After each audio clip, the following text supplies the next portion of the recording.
Very nice to be with you once again on NBL Now. We're taking a little pause during this fever break. There's still a lot of things going on, as we know, but it's a good chance for us to just have a look at all of the teams so far, have a bit of a stock take, see what they've done well, see what they need to improve in the second half of the season. We've been going through team by team.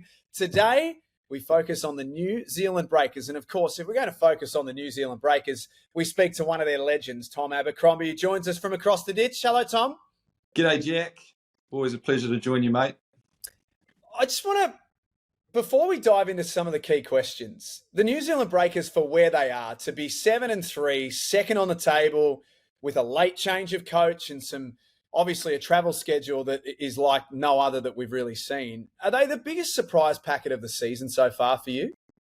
Absolutely. I think they've surprised everyone. You look back at pre-season expectations for this team and no one had them anywhere near the top of the table. Most people picked them in the bottom two.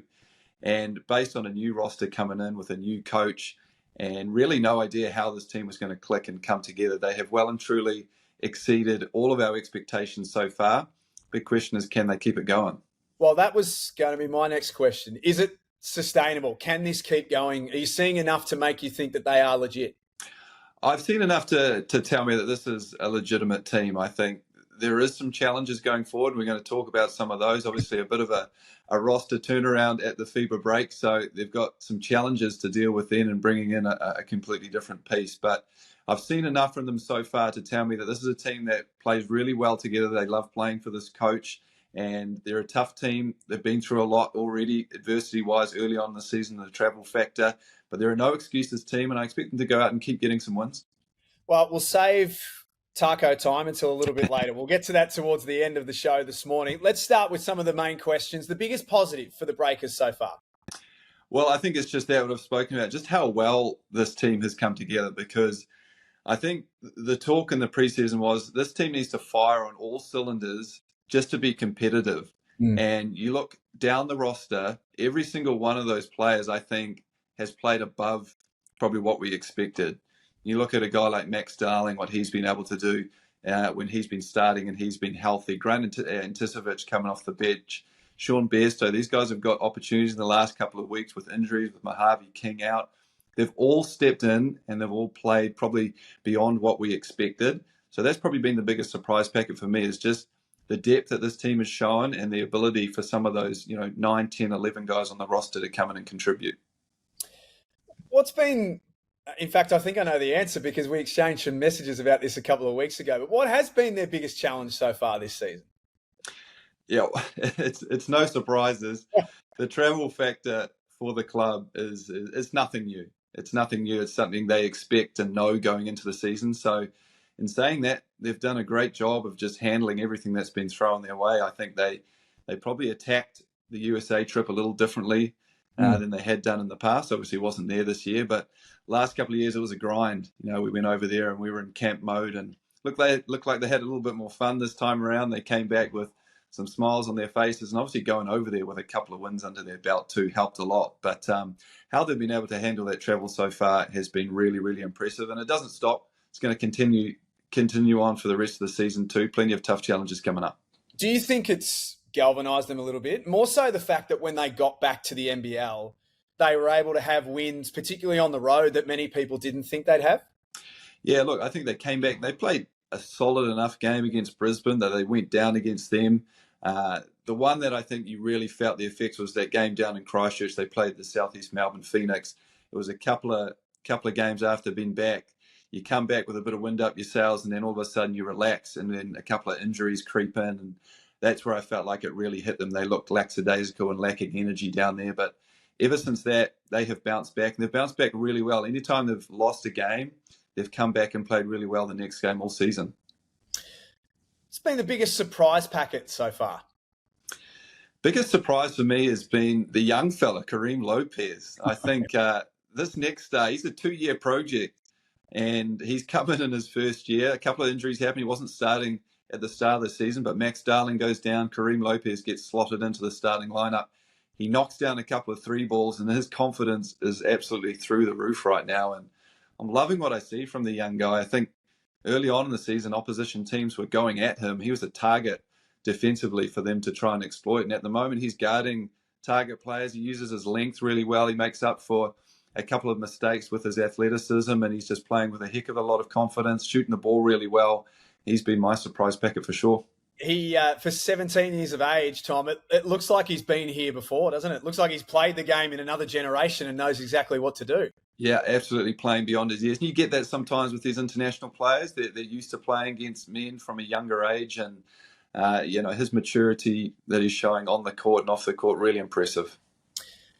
The MVP? Is it the same person who's MVP of the league so far? Yeah, well, I don't think there's any surprises here, is there? But I think the surprise for me with Parker, because he is the front runner for the MVP of the league right now, is just how good he has been. Like, we knew he was good, but he's come in even better. And I think there's no confusion this year with Parker and the Breakers. It's his team. Last year, we had Will McDowell-White and Parker trying to find how those two kind of work together when they take their moments to take control of the team. There's no doubt about it right now. This is Parker's team, and at the moment it's his league. He's playing at an extremely high level. We know how good he is, and he's just been an absolute pleasure to watch so far. His desire and want, Tom, to take the big moments and own them and be that man in those big moments, it feels like it's exactly what that Breakers team needs. Yeah, they need that guy, and we saw little snippets of it towards the end of last year, and he's just built off that. And we spoke about it earlier this season too, the ability to bring in an import who's already got a year under his belt, and he's comfortable with the league, and he's comfortable with the team and the travel. He knows what's to expect. I think you're seeing that from Parker. There's just a real level of comfort with how he's playing, a comfort within the system, and Coach Coppin's done a great job of just giving him the reins and letting him go. I think one of the biggest success stories of NBL 25 has been the mending of relationship between Parker and Derek Rucker, by the way, too, Tom. I think the fact that those two, I mean, Parker... Those two are best buds now, aren't they? He was going to jump the table and maul Derek last year, and now they're besties. Yeah, isn't it great to see? And I think, there's no doubt about it now. Parker's just well and truly proven him wrong, and Ruck's taken that one on the chin. It's a tough job. I don't envy Ruck's job having to rate those guys.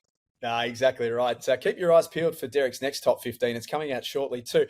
What do we need to see more of in the second half of the season for New Zealand? Well, it's just building on that consistency, I think. As we spoke about, they do have a big roster change coming in. Taco Fall coming into the team. How do they fit him into what they're doing? So far, we've seen a really mobile defensive unit from the Breakers. They love to get out and hard show and have those really mobile bigs, and Meninga, Pinot, and Gillespie's done a great job of that so far. I don't know if Taco Fall's planning on getting out and hard showing. I think that's probably a little step too far for him. But him sitting back and drops is just a completely different way to play.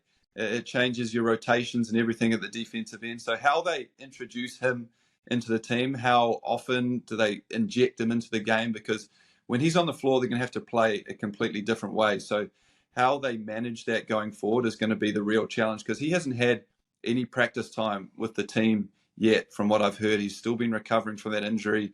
And when they got back together after the FIBA break, I think a couple of days ago, it was the first time Taco has been introduced into the team fully. So it's just going to be a wait and see to see how that one fits. Do you think they'll manage his minutes pretty carefully in that sort of first 4 to 6 weeks?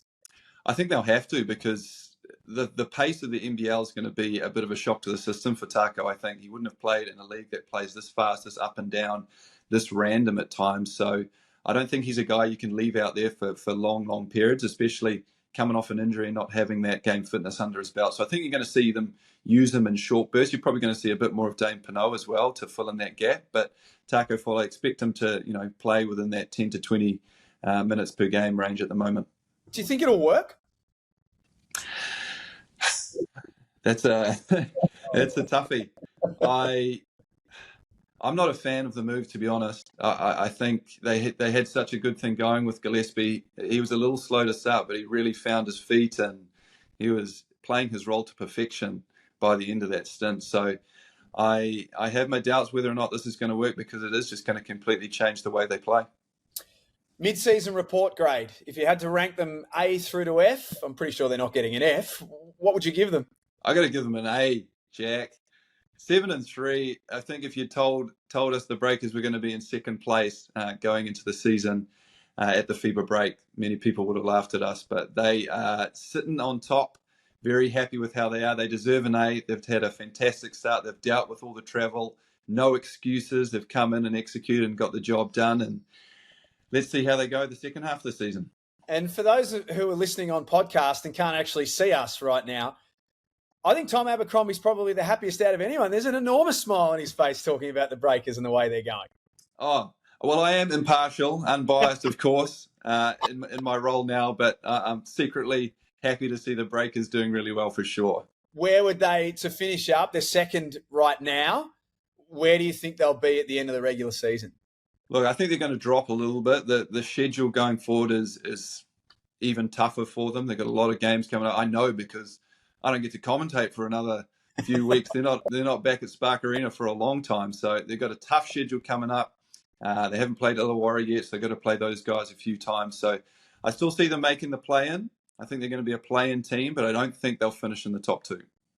Tom, I speak on behalf of everyone. Your addition to what we're doing here with NBL Now and also the NBL commentary team has been incredibly well received. You are flying. So thank you for joining us, and we'll see how the Breakers go in the second half of the season. My pleasure, Jack. Looking forward to it.